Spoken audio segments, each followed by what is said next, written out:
Now this is Podracing. It's Jordan here from VGC with some brand new Podracing gameplay footage from Star Wars Galactic Racers. This is the Bunta Eve Classic. I am racing as Sebulba. Ben Quantanaros is there as well, don't worry about it. Now this is from the arcade mode. In the game there is the traditional story mode which will feature pod racing, but players can also jump into the arcade mode and get straight into the pod racing action. The game takes place in the sequel era, so the pod racers that are available to you in the pod racing gameplay are ones that would still be alive at the time of the sequel era, and we'll leave it at that. Two things I need to highlight. One, the pod racing is quick, and two, the pod racers are incredibly delicate, as you can see from that spectacular crash. In the traditional single player mode, when you're racing with the other ship types, you can bounce around a little bit, you can get bashed, you can get hit, but not in a pod racer. When you're in a pod racer, pretty much any crash or ding at the side of your pod racer will cause it to crash spectacularly, which I'm not too angry about, because the pod racing specifically felt much higher skill than the traditional racing. The pod racing is where you are setting your hot laps, where you are being as quick as possible.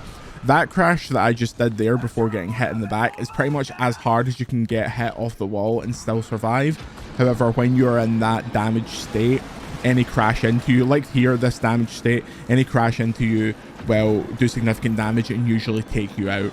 Now, the reason that I'm driving so terribly here was this was the first race we did when we transitioned from the traditional racing into the pod racing. I think the pod racing is fantastic. I really enjoy how difficult it is. I really enjoy how much you have to concentrate and the speed at which the track come towards you. I think the game does a really good job at laying out where you're supposed to go ahead of you pretty clearly.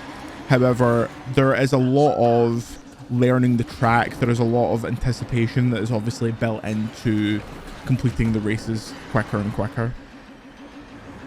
You have your abilities in the bottom left corner there if you press L1 and up on the D-pad if you're not crashing into the same wall over and over again. Sebulba's pod racer shoots fire out the sides which will damage the enemies to the side of you. Each of the different pod racers has a different ability that can be triggered with that L1.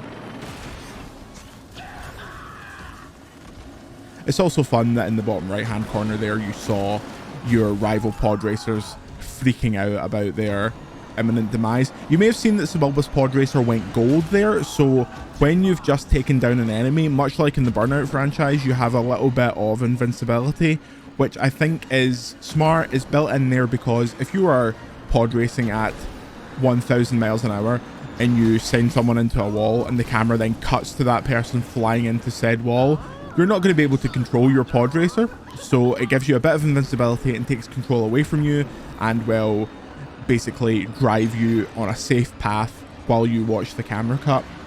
I also noticed that at one point I knocked into another racer, I crashed, and just as I crashed they also crashed. When that happened, I got my invincibility back and the crash reversed itself, strangely enough. I don't know how that would work in a multiplayer context, but it worked that way in the single player context.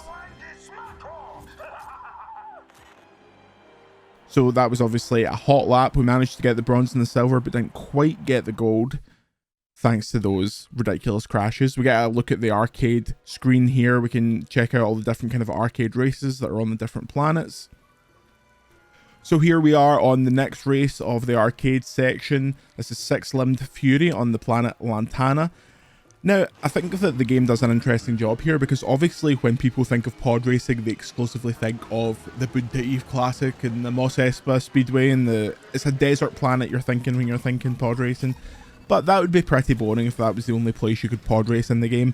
So they give you a lot of different planetary options.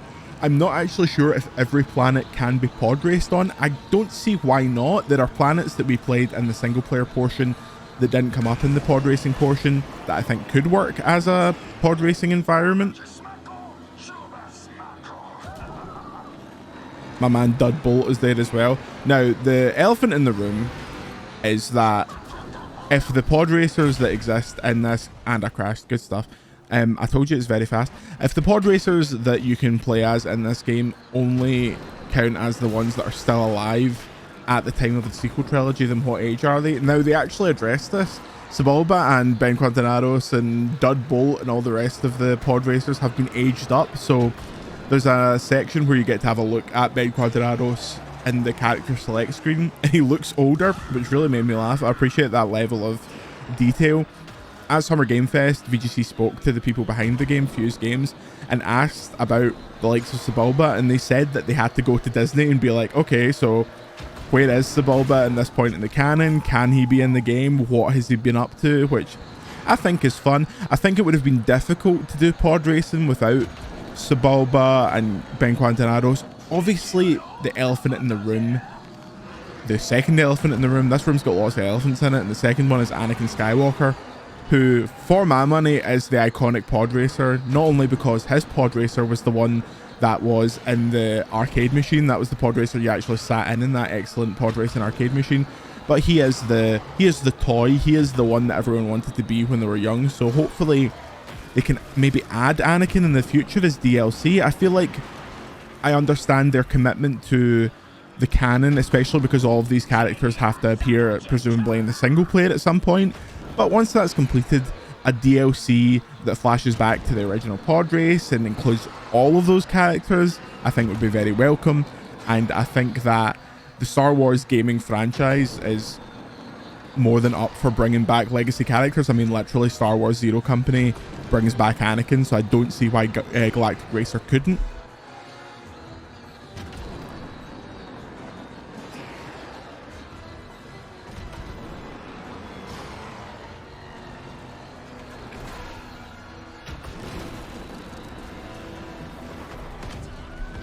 Another great crash. So in this race, there are a lot of lava kind of streams that are in some of the indoor areas. If you fly over those, your racer will overheat, and if you do it for too long, your racer will explode essentially. There is a few environmental dangers in a couple of the race kind of tracks. One of them is outside on a frozen planet, where if you don't heat up in what is essentially this big car wash for flames, where you fly through it and your speeder defrosts, if you don't keep the temperature of your pod racer or your racer generally to an acceptable level, your ship can freeze, which destroys your handling, or it can burn up, which seems to just make it explode. The next one is Vecnoid's Charm.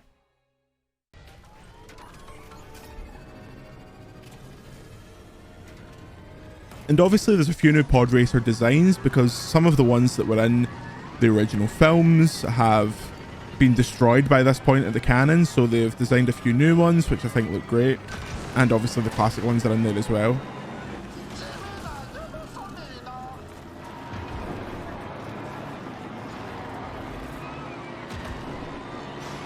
I think there's really good sound design going on here as well. When you fly into that tunnel, the sound gets very muted. The echoes from the pod racer bounce around the inside of that ice tunnel. So it's, I always say when I'm talking about Star Wars games, it is a cheat code to have the Star Wars soundscape, and it really is, but that doesn't mean that it doesn't take a lot of effort to make it sound as good as it can, and I think this game really, really nails it.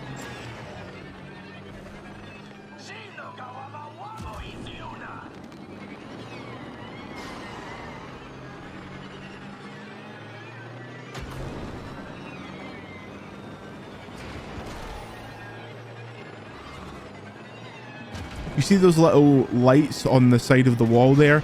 Some of the tracks will have those lights inside tunnels like this, so that when you're going at 1,000 miles an hour, you can still see where the turns are coming, because there were a few moments, and Fuse Games, who were watching me play this, took a note of this. There were a few moments where it was slightly hard to discern where you should go, but most of the time it's pretty intuitive. They've done a good job of making the racetracks easy to follow without them being super obvious or having big yellow lines on the ground to show you exactly where to go, like a racing line or anything like that. That of course hasn't stopped me crashing into the wall 50 times, but I thought from a aesthetic perspective it's pretty solid. There's also some side paths and some shortcuts you can take that are high risk, high reward. They might, on the right hand side there was a very tight little tunnel that you could go down and will shave some seconds off your time. But obviously if you're going down a tight tunnel in a pod racer, you are asking for explosion FC. So I was keeping it safe, especially when I was just trying to get to grips with this pod racer.